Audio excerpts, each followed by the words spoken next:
I'm Ashwin Ramaswami.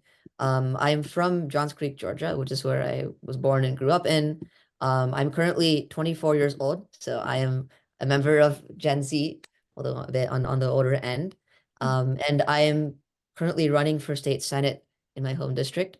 I would be the first Gen Z member of the state senate. So for me, I've lived through the times of being a young person in Georgia and in this area. But I've also had the amazing opportunity now to advocate for folks who are Gen Z and be a new voice at the table because we've never had a Gen Z member of the state senate before in Georgia. Wow, that sounds incredible. Let's start with the first question. How are you involved in politics of Gen Z? You said some stuff about being the first person in your generation to run for office in your state. So that's part of it. The representation is really important to have someone of this generation along with other folks at the table. But I've also very much lived it in the sense that the politics of Gen Z are not just the priorities of what issues we care about. It's also about our lived experiences. The fact that when I'm really focusing on education, for example, that's because I grew up going to public schools here, and I've seen how over time we're not been paying our teachers enough. There's been less opportunity for people to get into the top schools. There's a lot more competition. Similarly with the economy as well, where there's a lot of issues where a lot of young people aren't able to get into jobs which allow them to succeed because there's more competition, there's not as many opportunities here, people feel like leaving the state. And finally, public safety as well. Our communities, we want to make sure they're safe. We want to make sure we have common sense gun legislation to make sure that we're able to live our lives in peace as well. So those are all examples of the politics of Gen Z. Wow, that sounds amazing. And the second question is, what do you think are the main issues that Gen Z is facing? The main issues Gen Z is facing is uh, I would say it's a twofold. One is a um, uh, there's a feeling of less opportunity, and this comes from a variety of different sources, right? One of it might be education, as we're seeing, where it's harder and harder, for example, for people to get into the right schools, and it feels like it's a lot of competition, and we see there's not enough investment going into our schools. It feels like often people at the top are doing well as always, but how are we making sure everyone is successful? So I think that's one big issue. Um, and the second issue is an issue of representation. Uh, it's not as clear for folks in the Gen Z generation to think about how can we actually talk about the issues we're facing and make sure that we're able to make change.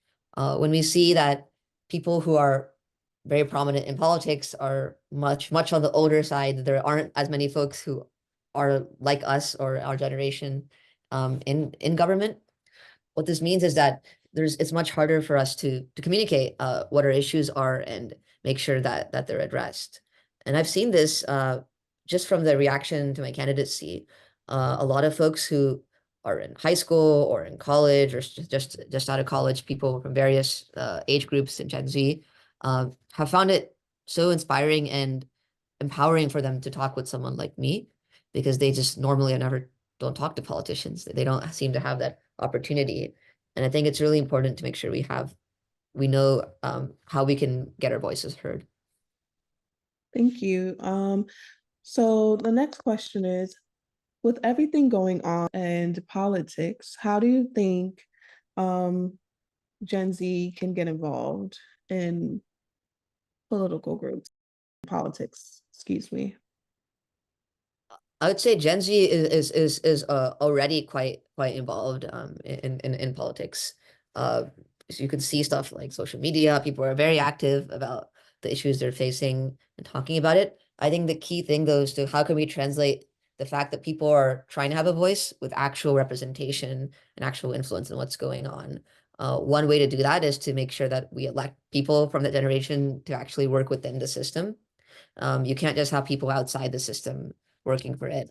Like a lot of Gen Z folks are able to vote, so they should also be able to hold office and make sure that their voices are heard. I think the other thing is we can also do is making sure that the messaging we give is more relevant to folks who are Gen Z.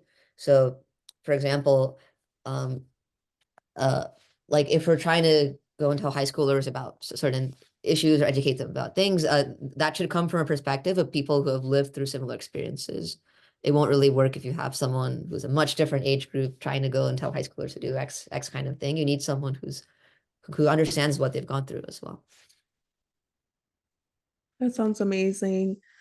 What strategies do you think would be most effective in engaging Generation Z in politics, if there's any? Everyone says social media, and I think yes, social media can be very effective in engaging Gen Z in politics. But I think it's a bit more than that too. Uh, I think it's actually showing people in Gen Z that politics is not just online and theoretical. It's very practical and it's on the ground. And some of that investment just involves having in-person events. Uh, for example, uh, uh, creating more meetup groups where maybe people who are younger are able to both have fun but also engage in political issues and political activism. I think we need to make sure these strategies are very intentional to make sure that we're able to bring these folks in, and a lot of that starts with representation as well. Um, and it's whether it's like politicians who are Gen Z or people who are in politics, making sure they hire people who understand uh, this generation and are able to talk with them as well. Is there anything you believe Generation Z is afraid of? Gen Z is afraid of not having a voice to speak up against the issues which we see every day. We understand that the world in which we've lived in has been created by older generations, for both the good and the bad. And the worry is when we talk about issues like look at the climate change and climate crisis, what's going on here, or look at what's happening about reproductive rights across the country, or look what's happening around. It's much harder to buy a house and economic opportunity. We keep talking about these issues, but are folks listening and actually taking action on them?